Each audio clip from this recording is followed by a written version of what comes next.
Buenas tardes a todos los que nos acompañan a este webinar. A nombre del Centro de Capacitación Carso, les damos la más cordial bienvenida. Mi nombre es Pablo Sergio López, su servidor. El día de hoy tendremos para ustedes una conferencia titulada Elaboración del presupuesto para un proyecto eléctrico en baja tensión, la cual será expuesta por la ingeniero María del Carmen Martínez Camacho, instructora de nuestro Centro de Capacitación Carso. Al final de la presentación daremos un breve espacio para realizar preguntas acerca del tema. Les pedimos, por favor, que coloquen su nombre, ya que se le dará preferencia a estas preguntas sobre las que vengan en forma anónima. Adicionalmente, pido de su apoyo para contestar una evaluación que dejaremos al final de la ponencia en una liga en la sección de preguntas y respuestas y a través de un código QR inserto en la última diapositiva. Sin más que agregar, cedo la palabra al ingeniero Mari Carmen. Adelante, ingeniero. Buenas tardes. Ingeniero, muchísimas gracias por la amable presentación. Muy buenas tardes a todos los que nos acompañan. Soy Mari Carmen Martínez. Como ya bien lo mencionó mi querido compañero Pablo Sergio, soy instructora del Centro de Capacitación Carso de la Ciudad de México. Y el día de hoy vamos a hablar acerca de cómo llevar a cabo la elaboración del presupuesto para un proyecto eléctrico. Yo creo que dentro de todos los temas que tienen que ver con el llevar a cabo una instalación eléctrica, desde luego la parte técnica, la parte normativa, la ejecución del proyecto, uno que también es de suma importancia, porque es el que hace que suene nuestra caja registradora, es precisamente el presupuesto, cómo llevar a cabo, cómo elaborar el presupuesto para nuestra instalación eléctrica. Entonces, veremos algunos aspectos que tienen que ver precisamente con esta elaboración, cómo hacer algunos cálculos o determinaciones. Les agradezco mucho entonces a cada uno de quienes están escuchando y vamos a empezar. Bueno, un presupuesto es precisamente la parte en la cual se lleva a cabo tanto el cálculo como la planificación y formulación de cuáles son los gastos que se van a llevar a cabo para un proyecto eléctrico. Y desde luego estos gastos también hacer a partir de ello, pues un cálculo de los ingresos que se deben de tener para poder ejecutar un proyecto eléctrico. Parte de llevar a cabo o elaborar el presupuesto tiene que ver con cuál es el plan que nosotros tenemos en mente para poder llevar a cabo cada una de las etapas que van a conformar el proyecto eléctrico, de tal forma que, por un lado, tengamos una planeación de qué es lo que se va a llevar a cabo, acompañada desde luego de los costos que esto va a representar y el tiempo en el que se tienen que llevar a cabo y bajo qué condiciones se tienen que cumplir. Fíjense que esto de las condiciones es sumamente importante. Y a nosotros como técnicos en la materia o como ingenieros responsables de llevar a cabo el presupuesto, es una de las partes más jugosas, llamémoslo así, de un proyecto eléctrico, en tanto que ahí es donde nosotros vamos a dejar plasmado cuál es el alcance que se tiene para cada uno de las condiciones o conceptos, ¿no? Para que, como bien dicen a veces en obra, ¿no? Empezamos como en un matrimonio y ya terminando la obra casi nos andamos divorciando porque vienen los asegúnes que yo te dije, que no me dijiste. Por eso precisamente es sumamente importante que nosotros dejemos plasmado conceptos, cuáles son los alcances, costos, etcétera, que es lo que vamos a desarrollar precisamente a través de esta plática, para que esto no solamente deje un buen precedente técnico de nuestro trabajo, sino también de la planificación y desde luego del cobro que se lleva a cabo. Ahí está toda esta justificación. Bueno, para que un presupuesto se pueda considerar como factible, debe de haber una buena interpretación o una buena selección de los materiales que se van a ocupar para llevar a cabo la ejecución del proyecto. Y fíjense que en este sentido es completamente importante que nosotros tomemos en cuenta lo que dice la norma oficial mexicana de instalaciones eléctricas, lo que dice la ley de la industria eléctrica. ¿En cuanto a qué? Obviamente en cuanto a la certificación de los productos que nosotros vayamos a seleccionar para la elaboración y ejecución y puesta en marcha del proyecto. ¿Por qué? Porque desde luego, pues eso va a dejar un buen precedente, y adicionalmente recordar que las instalaciones eléctricas, si bien es cierto, nos dan grandes bondades, también es cierto que una instalación que no es abordada adecuadamente nos puede causar algunos riesgos que pueden incluso causar desafortunadamente la muerte de los usuarios, etcétera. Entonces, por eso es de completa y suma importancia que nosotros seleccionemos materiales que sean certificados. Bueno, adicionalmente a esto, como parte también del proyecto, está la mano de obra que se va a tener que ocupar, las herramientas que nosotros, o equipo incluso, que se tengan que emplear también para la puesta en marcha de la instalación eléctrica. Una parte importantísima también es la administración del proyecto, saber si por ahí vamos a tener que hacer algún financiamiento.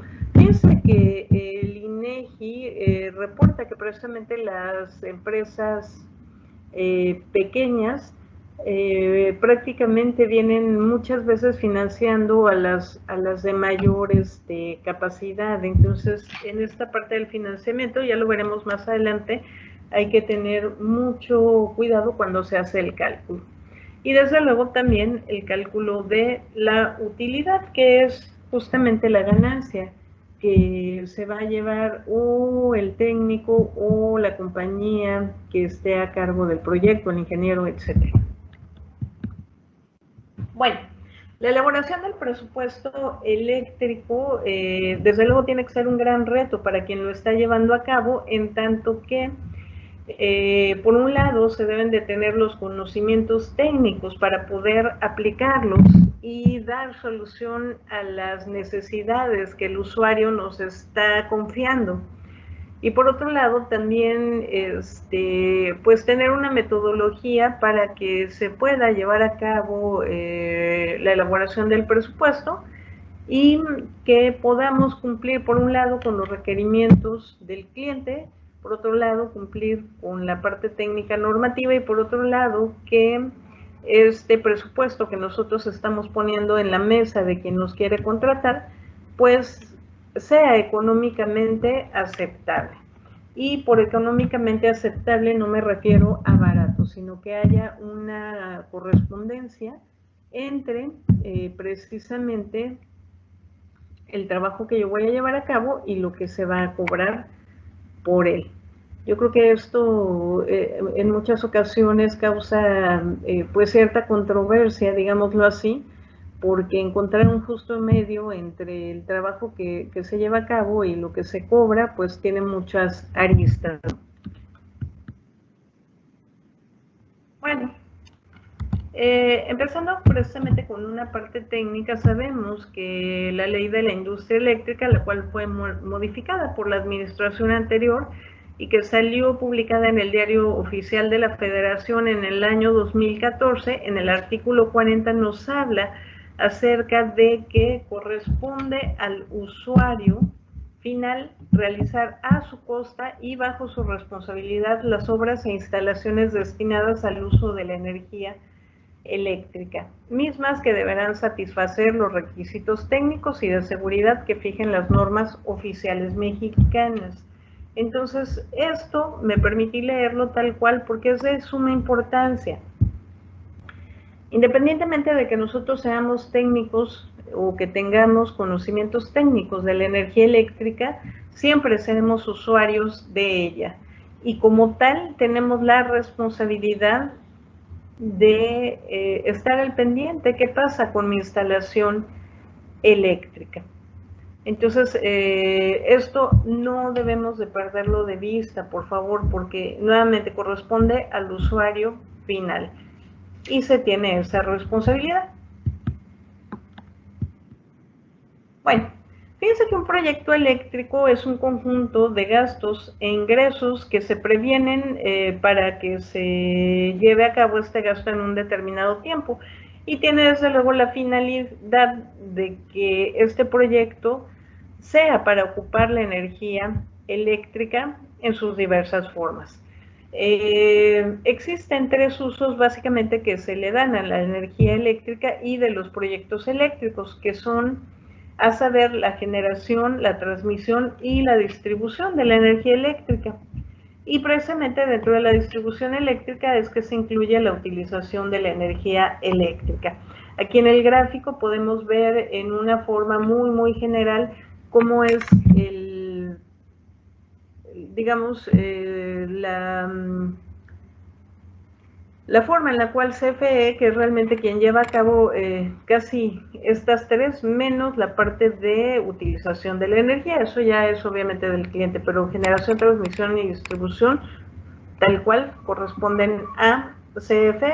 Y es importante nada más recordar que la generación se lleva a cabo en media tensión, se transmite en alta tensión y después ya para la distribución otra vez se lleva a cabo en media tensión y cuando llega al usuario, al menos residencial, bueno, pues ya estamos hablando de baja tensión, es decir, si nosotros solamente queremos o el proyecto así lo requiere, solamente una sola fase, bueno, pues estaremos hablando de precisamente 127 volts. Y en este sentido, nada más recordar que precisamente CFE lo que a nosotros nos entrega a pie de casa es la fase y el neutro. Corresponde al técnico o al usuario ver por qué se coloque el sistema de puesta a tierra de esa instalación.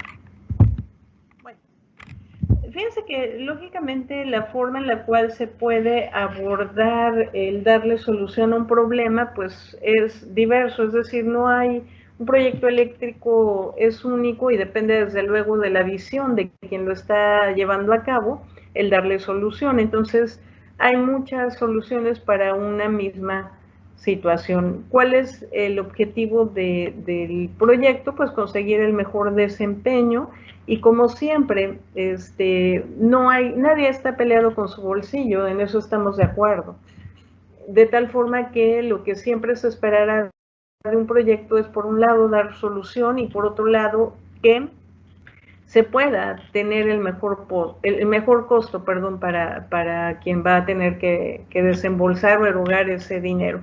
Y por otro lado, pues, sabemos de antemano que si se tiene un proyecto que esté bien planificado, pues seguramente esto nos va a traer mucho éxito. Es decir, vamos a cumplir con la parte económica, vamos a cumplir con la parte de tiempo, que también es importante. Bueno, desde luego que nosotros tendríamos que estar pensando como parte del proyecto, pues, en que no solamente sea funcional, sino que también, y como lo marca la norma oficial mexicana de instalaciones eléctricas, proporcione seguridad a los usuarios de esas instalaciones eléctricas, de tal forma que, pues, dentro de las medidas de seguridad que se deben de tomar en cuenta es desde luego hacer una buena selección de las protecciones eléctricas, desde luego que quienes estén trabajando tengan protección, poner sistema de puesta a tierra, etcétera. Bueno, y todo esto, fíjense que viene a redundar un tanto en esta parte de ya casi hace un año precisamente que el mercado de la Merced aquí en la Ciudad de México, de los más antiguos y más conocidos por el número de locatarios que se tienen y por la variedad de productos que se venden, Pues en estas épocas, precisamente, y esto fue particularmente el 24 de diciembre, cuando se inició un incendio debido a que los vendedores que se ponen cercanos a la Merced, pues ponen sus diablitos y de ahí se suscitó precisamente un incendio. Entonces es importante que dentro del proyecto eléctrico sí ir acompañado.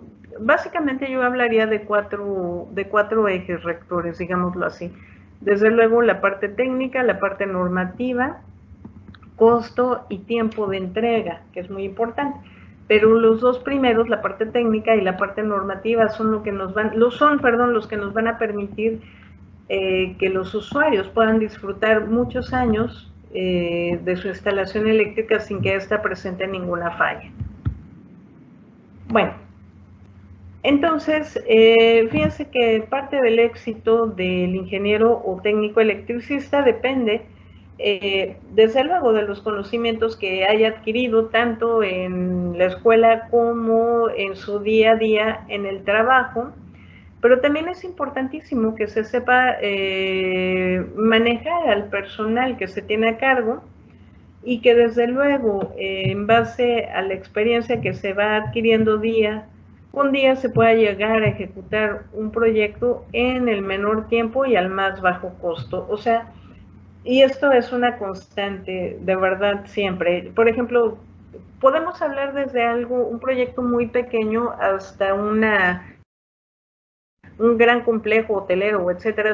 Regularmente se busca lo mismo. Vámonos de menos a más, pensando en, por ejemplo, a lo mejor alguien que nos está contratando de forma ya inmediata para ir a resolver algún problema de cortocircuito en su casa, porque eso les está impidiendo, por ejemplo, conectar la lavadora, conectar el microondas, pues eso desde luego que urge, y esa urgencia es la que nos trae ahí como que con el reloj para que nos apuremos, y por otro lado, desde luego, el costo que esto va a llevar a cabo.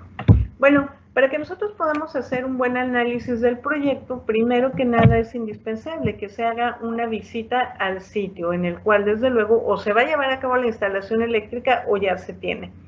Hay que desde luego preguntar cuáles son las necesidades del cliente. En caso de que se trate, independientemente más bien de que se trate de una instalación nueva o de una remodelación, por supuesto que hay que tomar en cuenta cuáles son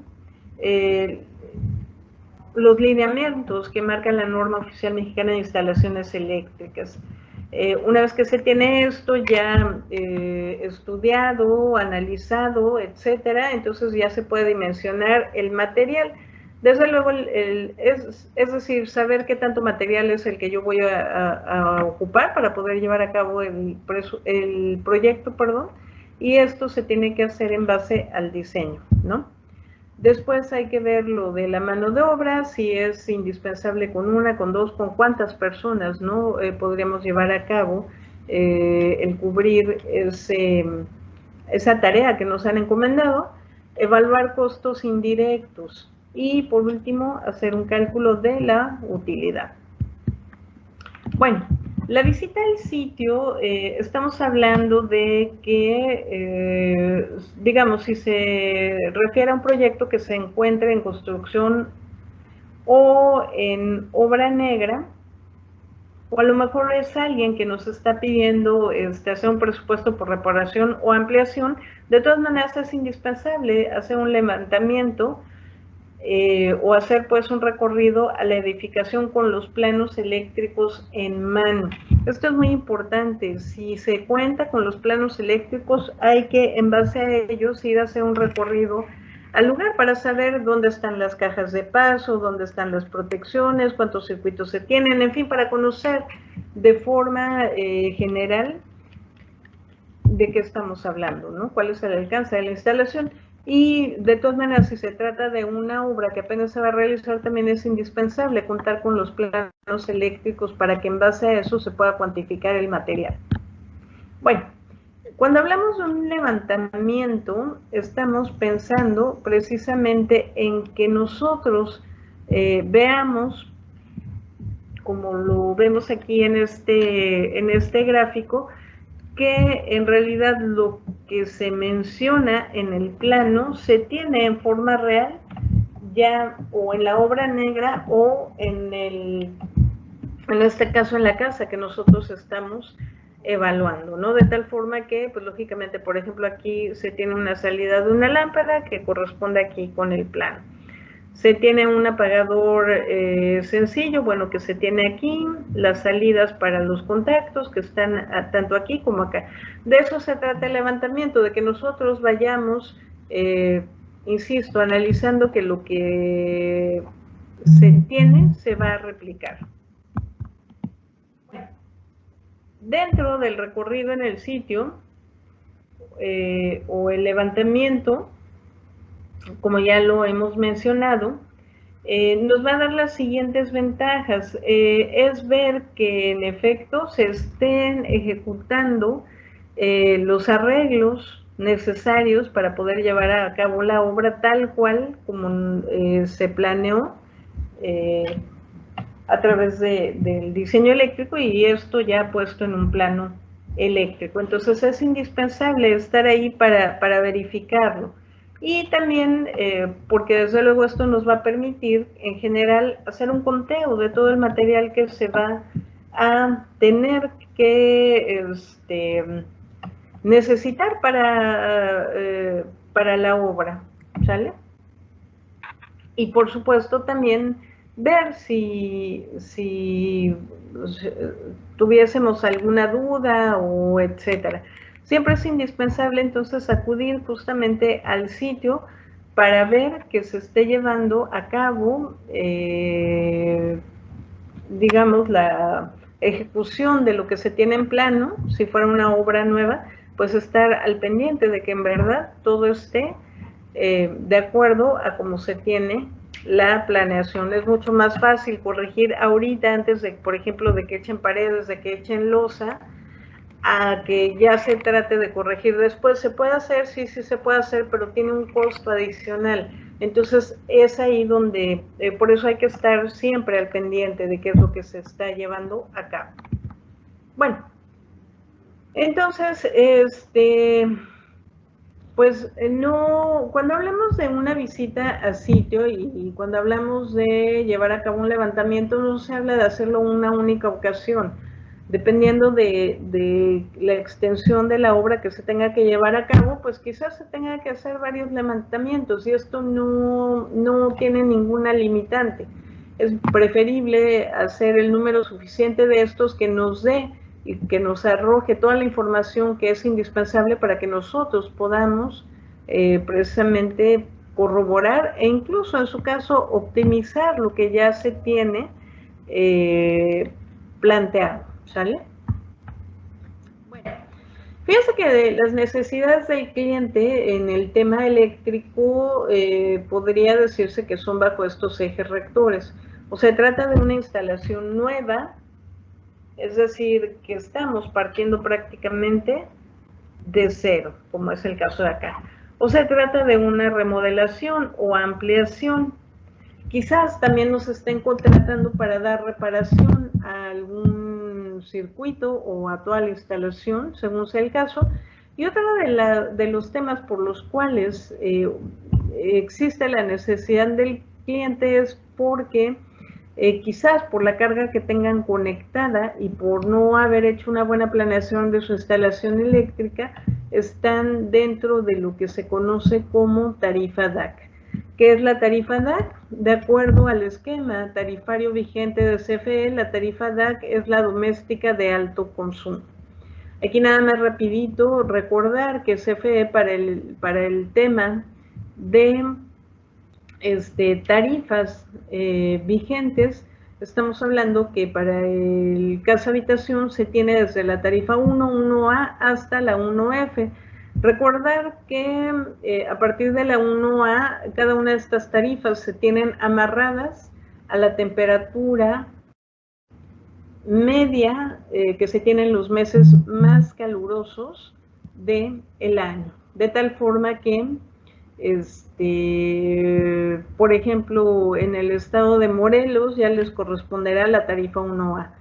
algunos lugares de Veracruz les corresponderá la 1B. Ya la 1F es a lo mejor para lugares como Mexicali, como Sonora, donde la temperatura llega a alcanzar a lo mejor hasta 48 grados centígrados y que para poder estar ahí necesariamente hay que tener aires acondicionados o etcétera, ¿no?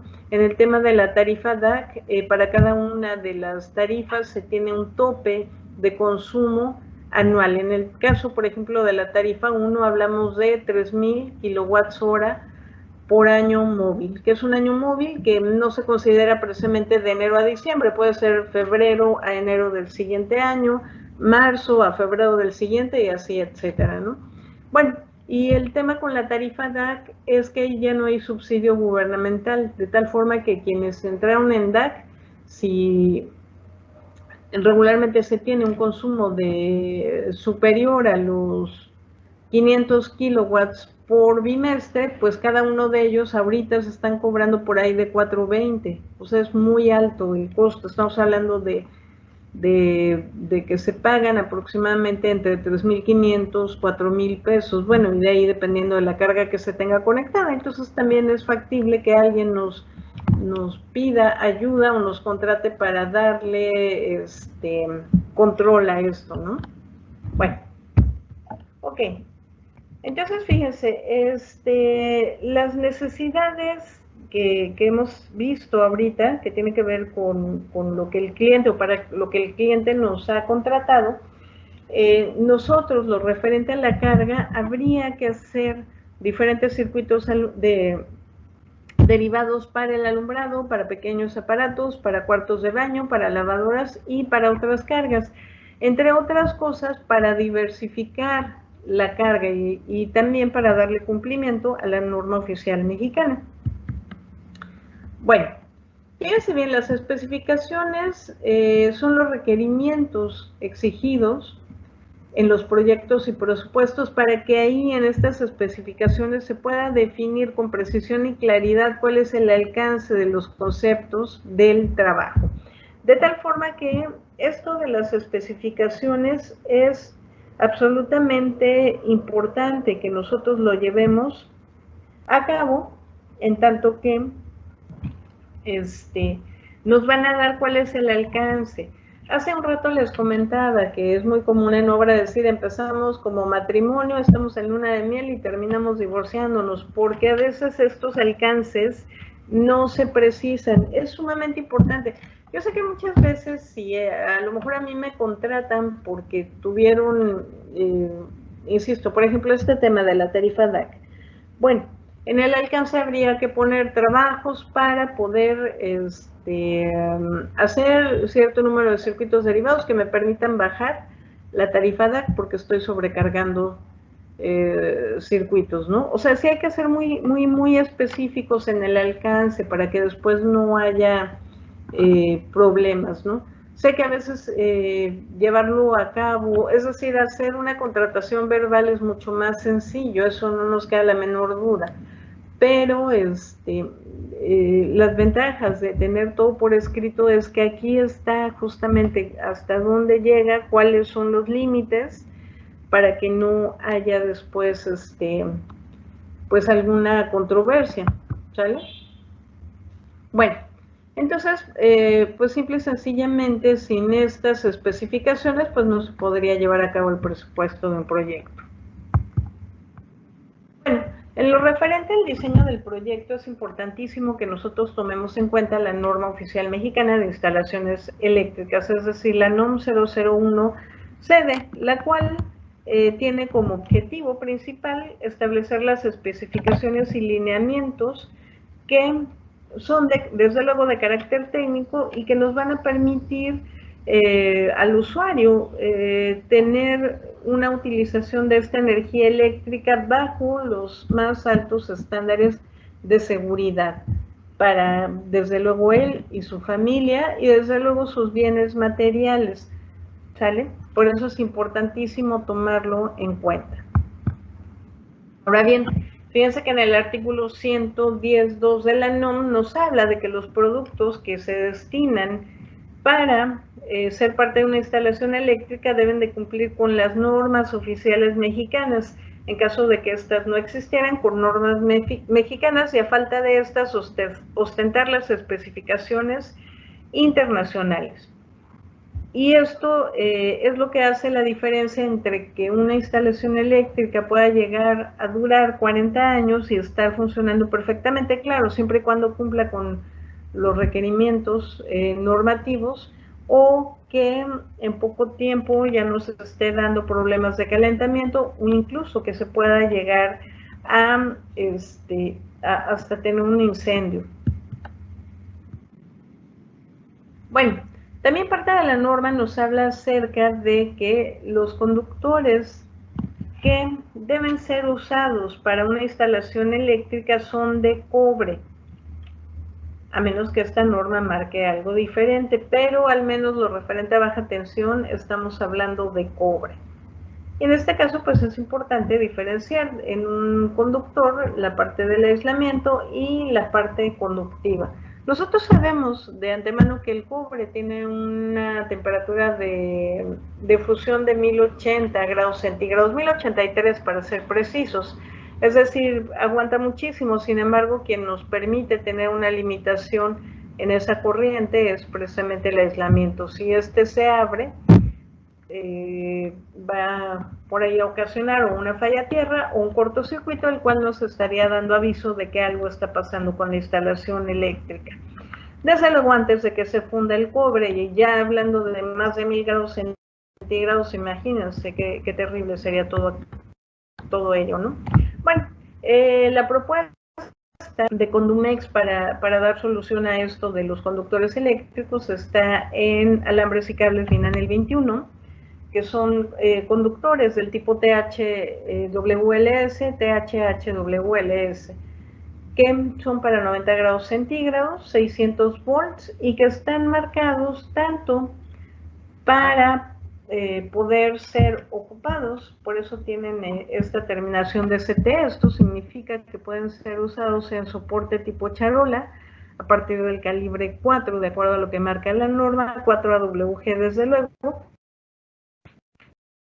y también son resistentes a los rayos del sol. Adicionalmente, cumplen con la NMXJ 010 de ANSE, con especificaciones de CFE, y otro dato también importante es que son de baja emisión de humos y cumplen con la directiva ROSH, que es una directiva que precisamente está a favor del cuidado del medio ambiente.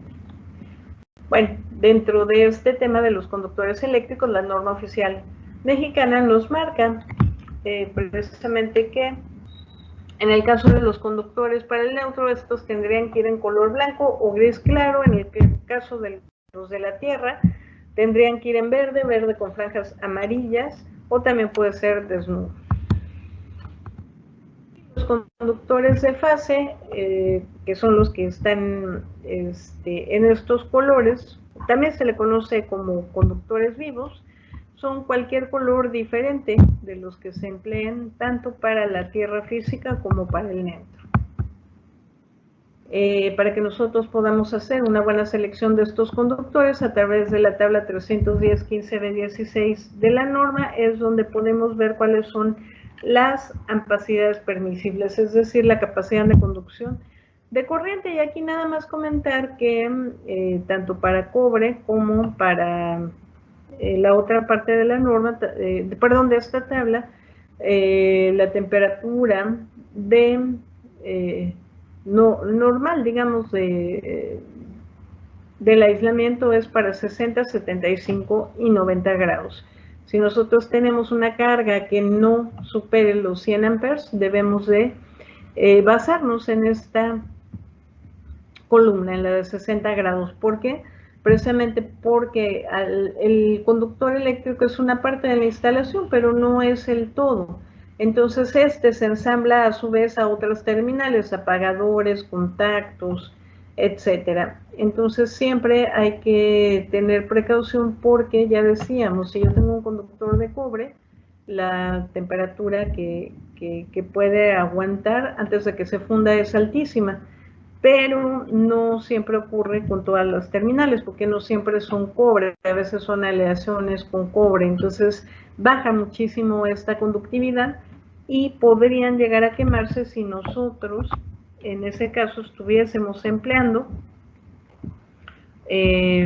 capacidades superiores a la columna de 60 grados, para que eso lo tomemos en cuenta, por favor. Y otra parte que también es completamente importante es este tema que tiene que ver con el sistema de puesta a tierra. Todo el artículo 250 de la NOM nos habla acerca de él, y también en el artículo 202 de la norma nos dice que se deben de tener un conductor puesto a tierra que esté identificado. Bueno, por último, y para tomarse en cuenta dentro del diseño del proyecto, pues el artículo 210.11 de la norma, el cual particularmente nos habla que en unidades de vivienda se deben de tener 2 o más circuitos derivados para aparatos pequeños, al menos uno de 20 amperes para lavadora, también al menos uno de 20 amperes para cuartos de baño. Obviamente más los de alumbrado, más las cargas específicas, estamos hablando de al menos 6 circuitos para una instalación eléctrica que supere los 60 metros cuadrados en construcción. Bueno, para que yo pueda dimensionar los materiales es indispensable que se conozca muy bien para qué se van a emplear, cuál es la oferta que existe en el mercado, y súper importante que todo lo que yo adquiera tenga una certificación de acuerdo a la norma correspondiente. Fíjense que, por ejemplo, en el caso de los gabinetes es importante tomar en cuenta, por ejemplo, que existe un NEMA de acuerdo al National Electric Manufacturers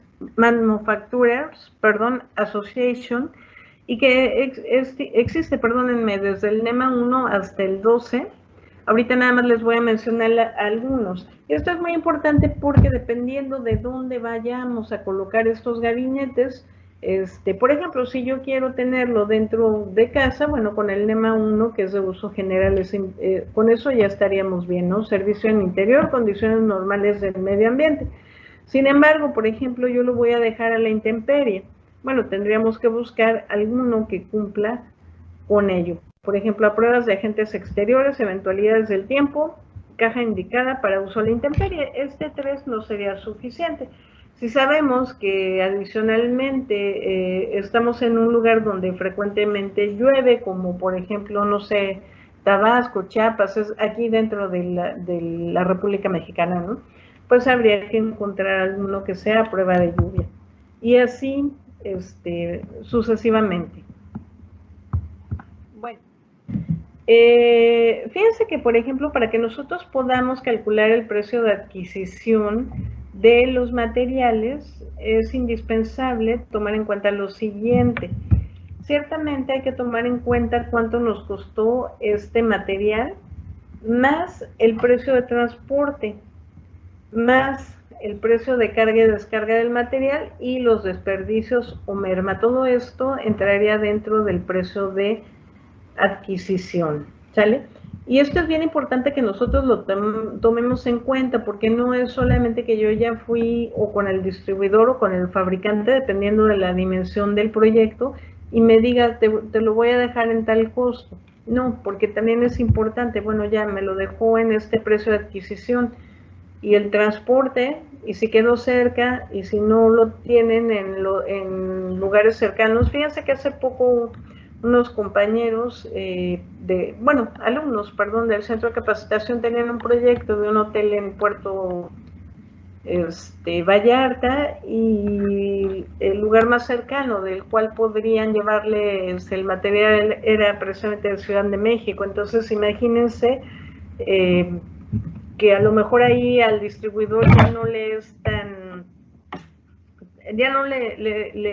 tan atractivo por el gasto de transporte, gasolinas, más pues desde luego la seguridad que muchas veces hay que, y por seguridad me refiero a la PBI, ¿no? Que a lo mejor tiene que ir custodiando a los camiones de entrega. Entonces por eso es importantísimo que esto del transporte, más si es un camión completo o incluso un tráiler, pues obviamente hay que tomar todo eso en cuenta. Y también el desperdicio, eso también está dentro del precio de adquisición. Ahora bien, obviamente desperdicios, estamos hablando de que lógicamente se pierde, sobre todo en tubería o a lo mejor en conductor cierta cantidad, pero todo eso hay que tomarlo en cuenta y entrar dentro del precio de adquisición. Fíjense que también los materiales tienden a ser o más caros o más baratos dependiendo de si estos están siendo demasiados o hay escasez.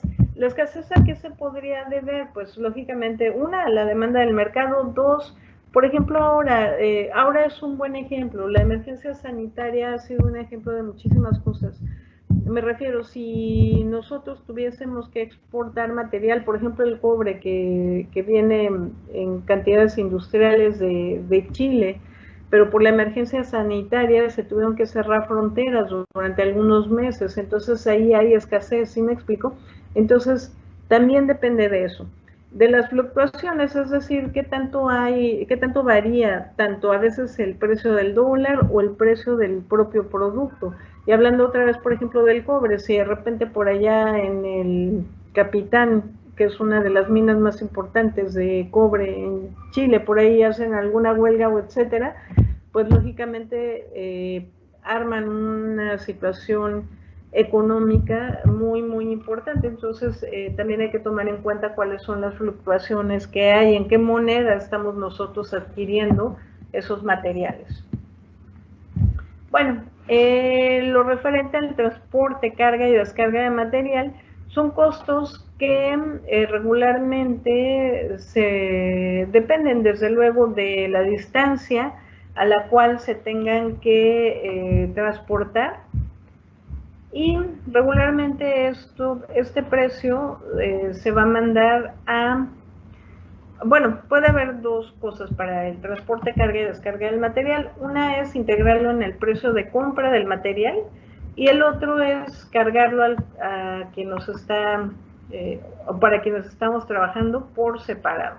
Existen esas dos posibilidades.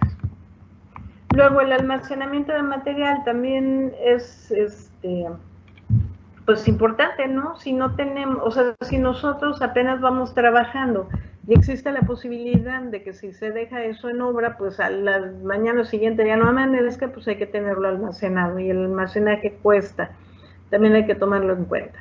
Y en riesgos no se refiere a riesgos de caer o de recibir una descarga, en este caso se refiere a qué tanto desperdicio se va o se podría llegar a tener. Por ejemplo, si yo estoy trabajando al nivel del mar, no es lo mismo el desgaste, digamos, natural que tiene un material que estando en la ciudad. Entonces, a eso es a lo que se refiere, a la merma que se pueda llevar a cabo. Ahora bien, en cuanto a la mano de obra, para que nosotros podamos hacer un conteo o presupuestarlo, regularmente los trabajadores, la forma más común para poder cubrir su salario o para poder cubrir, el costo de esta mano de obra puede ser por día, por destajo o por tarea. Por día, lógicamente, estamos pensando en una jornada normal de trabajo. Cuando se habla por destajo es lo que se le va a pagar a alguien. Regularmente quienes tienen muchísima habilidad para llevar a cabo algún trabajo prefieren que se les pague por destajo, es decir, si yo tengo la capacidad de hacer la instalación de, no sé, por decir algo, 4 centros de carga de 8 circuitos derivados, bueno, pues por esas habilidades cobro más. Entonces la remuneración se lleva a cabo en base a las unidades de trabajo que se hayan acordado previamente con el trabajador. Y si es por tarea, pues lógicamente una vez que se haya terminado la tarea, no estamos hablando precisamente ni de un tiempo, ni mucho menos, sino estamos hablando de que en cuanto termine esta tarea asignada, se le pague su jornada diaria. Ahora bien, por costos indirectos, son costos que se deben de aplicar al proyecto y que a grandes rasgos incluyen la administración central, la administración y gastos generales del proyecto, el financiamiento, fianzas y seguros e imprevistos. Ahora bien, la administración central es la que se lleva a cabo cuando se tiene, entre otros, honorarios de directivos, ejecutivos, sueldos del personal administrativo, salarios del personal, seguro social, pasajes viáticos. Administración y gastos generales del proyecto son los conceptos que constituyen, entre otros, honorarios, sueldos, prestaciones, gastos de oficina, etcétera. El financiamiento es cuando hay que desembolsar nosotros y posteriormente cobrar por ello. Esto es muy importante tenerlo en cuenta. Fianzas y seguro, hay lugares donde nos piden esto para poder trabajar y en términos generales este rubro representa entre el 1 y 4% del costo total del proyecto. Imprevisto, pues son todos los trabajos que salen extras que no fueron visualizados o que ya estando en obra, pues nunca faltan, ¿no? Que pueden ir desde ser errores de estimación, procesos, o que no nos entregan a tiempo el material. Entonces esto siempre puede causar estos imprevistos. Y por último, la utilidad. La utilidad, fíjense que es una ganancia y eso es, o sea, muchas veces cuando nosotros entregamos un presupuesto, por muy modesto que creamos que es, regularmente no calculamos esta parte de la utilidad y la verdad es que nosotros tenemos que ganar, o sea, una cosa es llevar a cabo el trabajo y otra es tener una ganancia. ¿Por qué tener una ganancia? Porque justamente estamos poniendo a prueba nuestros conocimientos, nuestras habilidades, el entregar a tiempo, el hacer buenos, ¿cómo llamarlo? Buenas relaciones con distribuidores, etcétera. O sea, todo eso depende lógicamente del talento de cada persona y sí se vale, o sea, sí es válido tener una utilidad por ello. Entonces, en pocas palabras, la utilidad es la ganancia que se tiene o ya sea para la compañía, dependiendo de las dimensiones, o para el ingeniero, etcétera, y esta utilidad es un porcentaje del costo total del proyecto. Regularmente la utilidad anda entre el 2 y el 3% del costo total del proyecto, y es bien importante que nosotros como tal también lo consideremos, que no lo revolvamos con lo que es el pago por mano de obra, ¿sí me explico? Una cosa es esto, aunque yo sea el propio trabajador, o sea, a lo mejor yo soy quien hago todo, pero hay que tener todos estos rubros para poder precisamente, pues uno, tener un orden y dos, también tener las ganancias a las cuales nos hemos hecho acreedores por haber desarrollado bien ese trabajo. Bueno, por último, elaborar un presupuesto no quiere decir que se ofrezca el precio más barato, sino más bien darle una solución a los requerimientos de cada proyecto y que esta solución no, esté dentro de los márgenes de seguridad. Hay que dominar cuál es el proyecto para que justamente quede todo bien dentro de él, que no se tengan instalaciones al final del día que puedan poner en peligro a los usuarios. Y de parte de los usuarios, desde luego, es indispensable que estén al pendiente de lo que pasa con su instalación eléctrica. Pues les agradezco muchísimo su atención a esta plática y quedo a sus órdenes por si hubiese alguna duda, con muchísimo gusto. De cualquier forma, aquí está mi correo electrónico. Y a sus órdenes, Pablo Serge. Gracias, muchas gracias. Muchas gracias al ingeniero Mari Carmen por su valiosa exposición. Ahora pasamos a la sección de preguntas y respuestas. Si alguien tiene alguna pregunta, alguna duda, adelante con sus preguntas, por favor, y vamos a iniciar a pasárselas a la ingeniero Mari Carmen.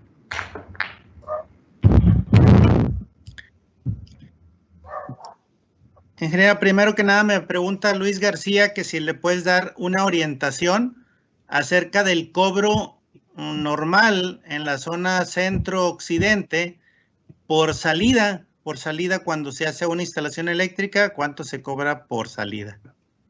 Ya, Sí, cómo no, pero mira, ahí hay una cuestión bueno, ojalá nos pudiera ampliar la información. Una salida que implica que ya esté hecha la ranuración, que la tubería no haya quedado, como se dice en el argot, chupada. Me refiero que sí haya paso directo, ¿no? Si yo paso la guía, que pase de un lado para otro. Si yo ya no tengo que hacer nada más que meter el cable y llevar a cabo la conexión, estamos hablando de un costo por salida entre 150 y 180 pesos. Si no hay que ranurar. Insisto, si la tubería está en condiciones adecuadas.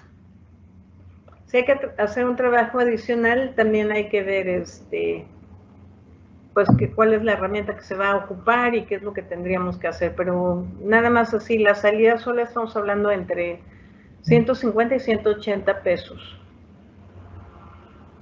Gracias, Inge. Sí, más o menos a eso se refería. Nos comenta aquí que si ya está listo, nada más para cablear e instalar, ¿cuánto sería el costo? Ajá, sí. Ok, correcto. Vamos a ver aquí más preguntas. Me dice también Sócrates Sánchez, ¿qué costo se estima para un diseño de cargas y plano eléctrico? Un diseño de cargas y plano eléctrico. Es que siempre depende del alcance. O sea, si él hace el diseño de las cargas y del plano eléctrico, por ejemplo, de una instalación residencial, me imagino que pregunta cuánto cobraría. Sí.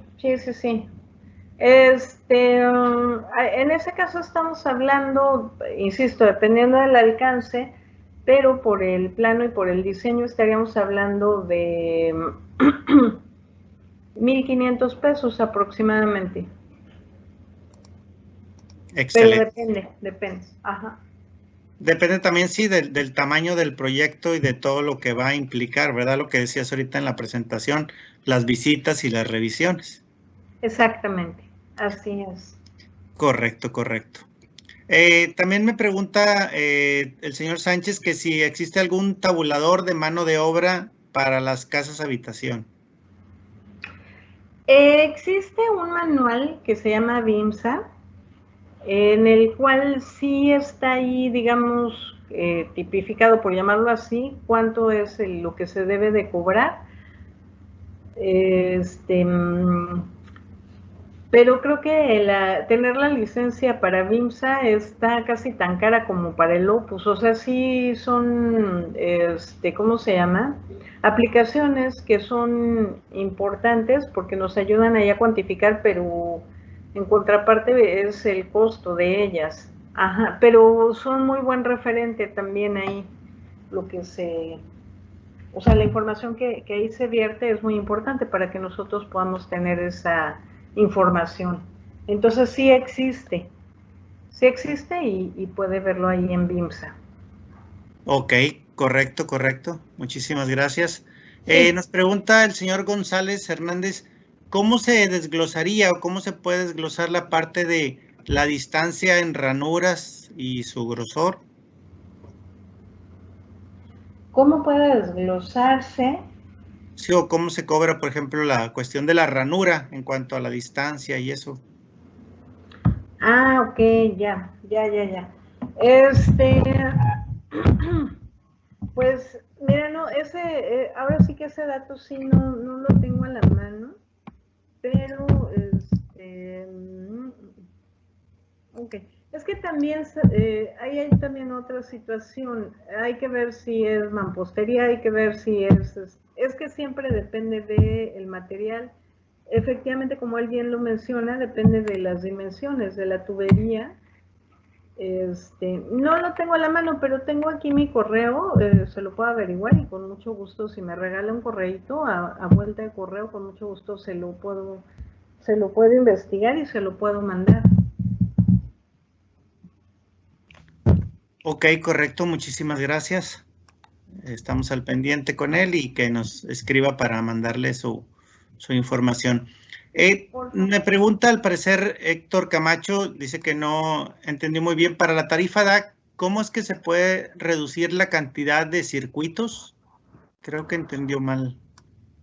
Yo creo que sí. Mira, la tarifa DAC es la tarifa doméstica más alta que tiene CFE.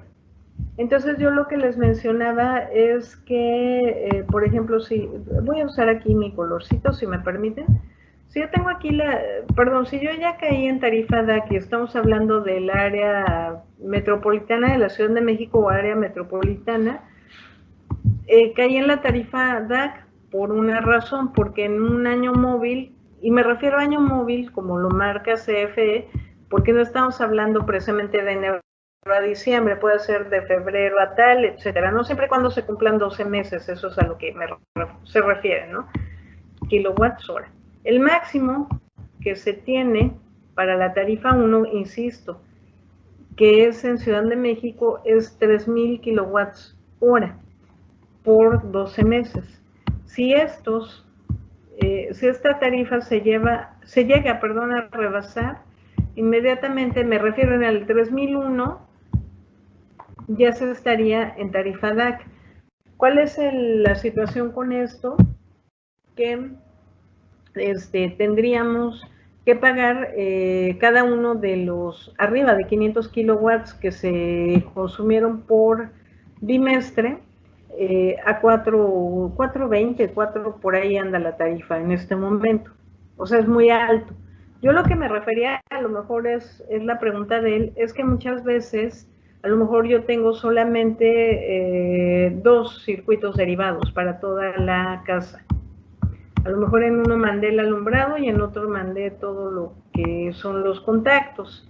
Seguramente en los contactos estoy teniendo un calentamiento de los conductores o una sobrecarga, porque 2 circuitos es demasiado poco para darle servicio a toda una casa habitación, tomando en cuenta lo que dice el artículo 210 11C de la norma, donde estamos hablando ahí precisamente de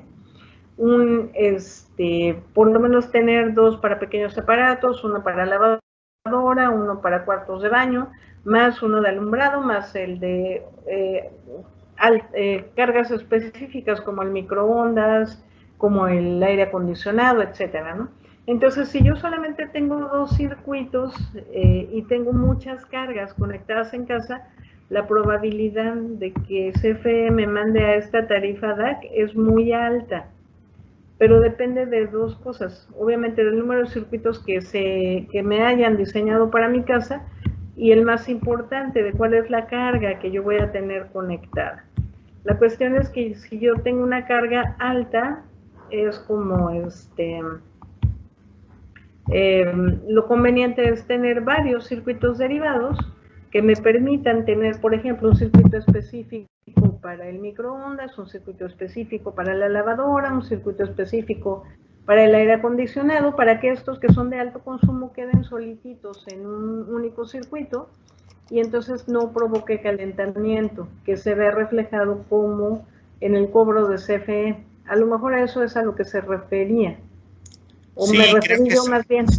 Sí, creo que sí, y ahí está correcto la respuesta. Última pregunta por cuestión de tiempo. Ya tenemos bastantes preguntas. Les pedimos por favor que nos la hagan llegar a nuestros correos electrónicos porque no nos va a dar tiempo de contestarlas todas. Última pregunta dice, ¿cómo ingreso la garantía del proyecto en el presupuesto? O sea, ¿cómo lo calculo o lo incluyo?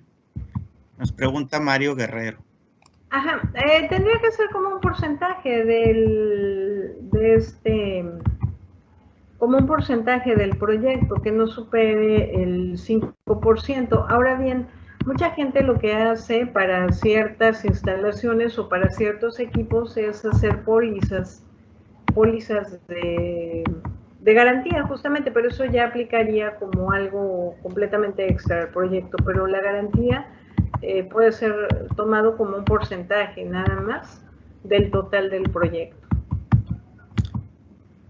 Correcto. Nada más que tantito por los porque la cuestión es que Por ejemplo, en el caso de los conductores eléctricos, Condumex a través de Vinanel 21 da garantía de por vida, ahí no hay ningún problema.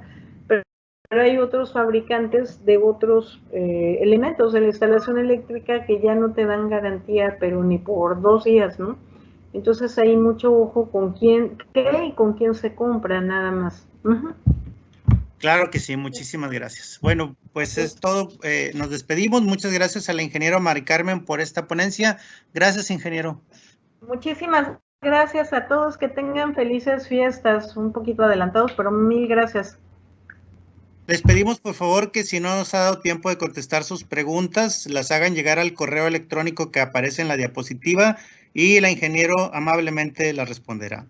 Asimismo, a todas las que han preguntado por la presentación, les comento que esta ponencia se subirá en el canal de YouTube de Condumex, el cual también les pondremos aquí en la liga.